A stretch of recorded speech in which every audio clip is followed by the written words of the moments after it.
Most people look at a 6-bay NAS and think it's just a glorified hard drive box, but this thing is actually packing more punch than some of the laptops sitting on people's desks. It's running an N95 quad-core chip, and honestly, the jump in performance here is pretty noticeable. When you're moving massive files or trying to pull up a photo library that's been sitting idle, it doesn't have that sluggish, stuttery feel that older units often suffer from. It's snappy. And that's largely thanks to the DDR5 memory. It's a nice touch to see that kind of speed in a storage device, and the fact that you can bump it up to 32 GB later on means you aren't going to hit a wall if your needs grow. What's really clever is how they handled the physical design. Usually, getting M2 drives into a NAS feels like a chore.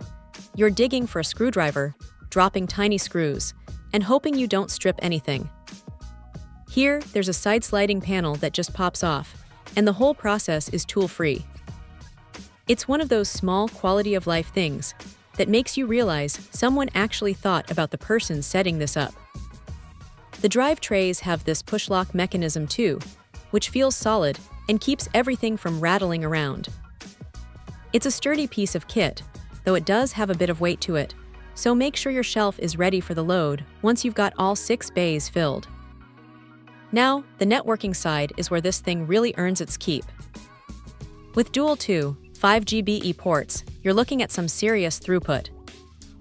If you're working in a multi-user environment or just moving huge video projects around, that bandwidth is a lifesaver. You can hit speeds up to 283 MB/s, which is plenty for most professional workflows. The software suite is surprisingly deep too.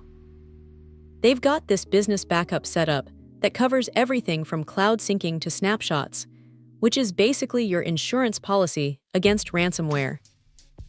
It's robust, though the interface might take a little bit of poking around to get fully comfortable with if you're coming from a more basic system. If there's a downside, it's that the software ecosystem isn't quite as massive as some of the bigger, more expensive competitors out there. You're getting a high-performance engine, but you're trading off a bit of that App Store variety. Still, for the price, the hardware value is hard to argue with. It's quiet enough to sit in a home office without driving you crazy, and it handles heavy loads without breaking a sweat. If you need a reliable, fast, and well-built storage hub that doesn't feel like it's going to choke the moment you throw a few concurrent tasks at it, this is a really solid contender. It's not just a box for files.